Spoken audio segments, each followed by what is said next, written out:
Bloque 6. La conflictiva construcción del Estado liberal. 1833 a 1874.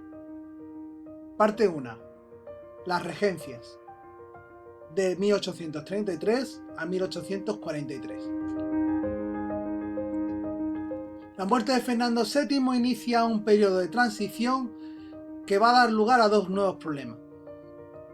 Por un lado, el no reconocimiento por parte de la población, especialmente absolutista, de la pragmática sanción que daba el trono a su hija Isabel.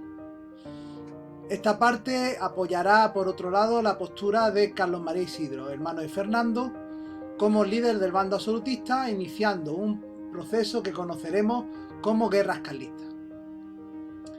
A su vez, la escasa edad de la niña Isabel hace que sean otros los que tengan que hacer frente al gobierno hasta que la mayoría de edad permita reinar a la nueva monarca.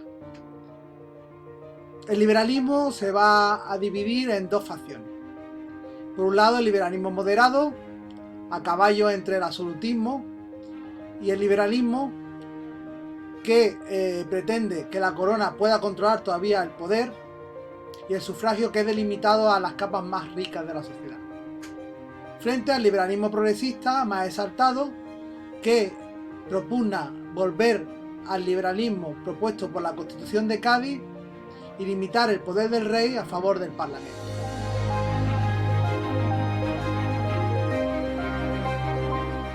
Este primer momento, la regencia va a caer en la mujer de Fernando VII, María Cristina, como madre de Isabel. Eso va a provocar el rechazo de los partidarios de Carlos María Isidro, que se van a unir en el otro bando, dando lugar a la primera guerra carlista que veremos en la parte segunda de este bloque. En un principio, María Cristina pretende gobernar de manera absolutista como había hecho su marido en la década dominiosa, nombrando como presidente del gobierno a Ciudad Bermúdez. Sin embargo, la guerra va a provocar la caída del absolutismo y la necesidad de la nueva regente de buscar nuevas alianzas en el liberalismo. Así, permite la vuelta a España de Martínez de la Rosa, exiliado desde la caída del trienio liberal, y la llegada de un primer gobierno, diremos, liberal moderado, con la promulgación del Estatuto Real. El Estatuto Real es una carta otorgada, pues no viene de un proceso constituyente. Es más, su pretensión es iniciar un proceso constituyente, como una cesión de la soberanía por parte de la regencia. En ella, la soberanía sigue cayendo en el monarca, y se crean dos cámaras: un estamento de próceres o cámara alta y un estamento de procuradores o cámara baja. Las cortes quedan totalmente sometidas a la figura de la soberana, o en este caso de la regente, que puede convocarlas y también puede desconvocarlas cuando quiera. Y el sufragio queda limitado a las rentas más elevadas. Así, este estatuto no va a contentar ni a uno ni a otro. El absolutismo no acepta un estatuto. Y el liberalismo, especialmente más radical, tampoco, por lo moderado de su naturaleza. La crispación aumenta y eso provoca la caída del gobierno, en un ambiente en donde se produce una epidemia de cólera, un asesinato de frailes en Madrid en 1834, a los que se les acusa de haber extendido esta epidemia, la guerra civil carlista y el endeudamiento creciente de la Hacienda Real al tener que pagar estas contiendas. Eso conlleva a un proceso de radicalización y la llegada del gobierno de gobiernos progresistas. En 1830 el conde de Toreno sustituye a De la Rosa, iniciando un gobierno de talante centrista dentro del gobierno progresista, pero con una fuerte tensión generalizada en todo el país, por lo que se conoce como la Revolución de 1935. En ella la milicia urbana va a protagonizar diferentes levantamientos en varias ciudades, a la vez que en muchas de ellas se van a nombrar juntas revolucionarias e incluso se van a dar casos de asaltos a conventos y prácticas ludistas como la fábrica de Bonaplata en Barcelona.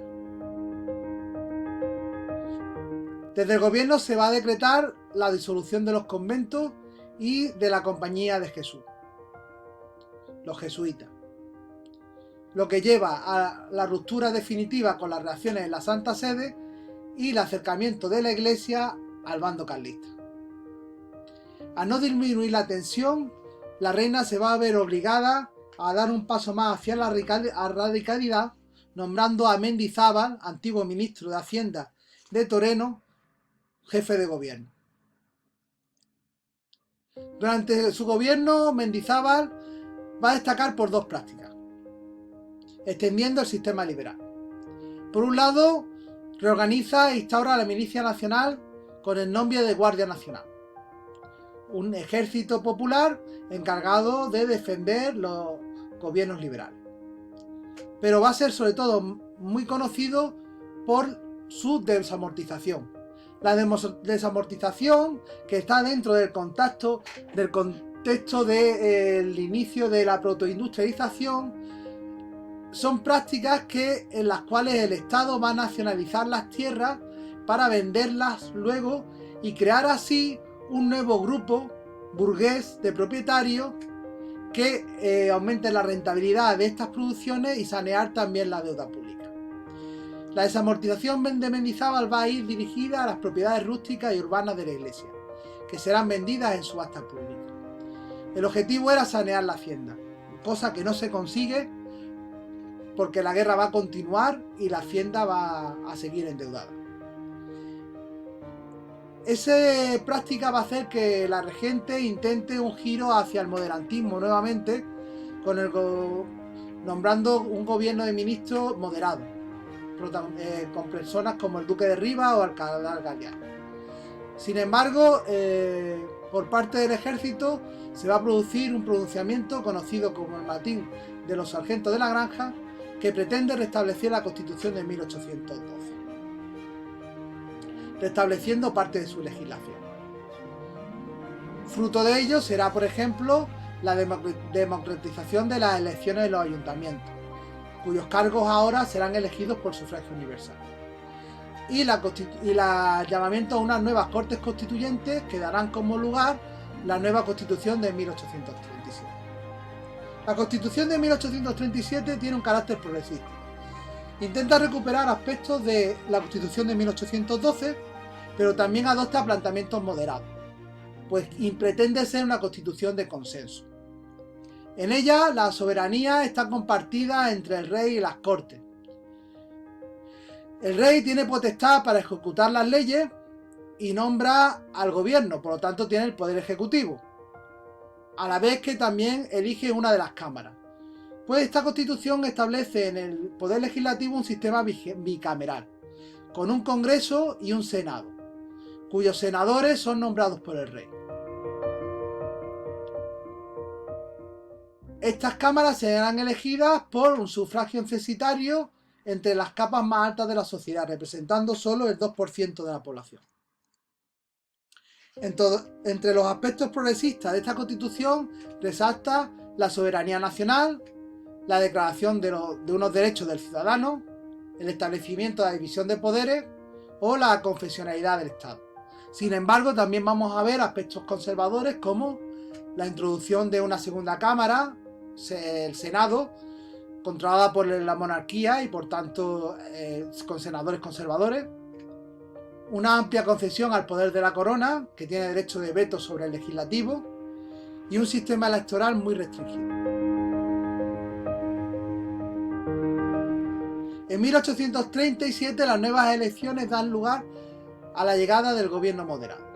Se inicia así un periodo en España conocido como el periodo de los espadones, en la cual los partidos políticos liberales van a estar encabezados por generales de primer rango, como es el caso de Narváez en la parte moderada o Espartero en la parte progresista.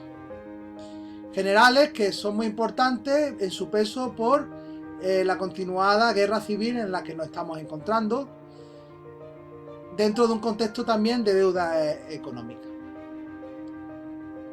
La regencia de María Cristina termina cuando la regente intenta dar marcha atrás a la ley de los ayuntamientos, provocando diversos motines populares, que hacen que finalmente María Cristina tenga que renunciar a la regencia y exiliarse a París, empezando una continua conspiración con los dirigentes moderados contra el nuevo regente, que será Espartero. En 1840, el general Espartero vuelve a España de su exilio como líder de la corriente progresista. Se convierte en el único regente, instaurando un gobierno autoritario apoyado por una camarilla de generales afines a su causa, conocidos como los ayacuchos. Los ayacuchos eran generales que habían luchado en las antiguas guerras coloniales contra las colonias americanas.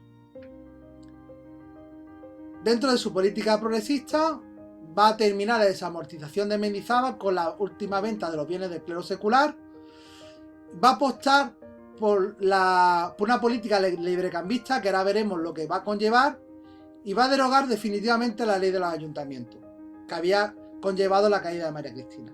Eso provocará el levantamiento de los moderados encabezados por O'Donnell, que sin embargo van a fracasar, obligando a este general a exiliarse.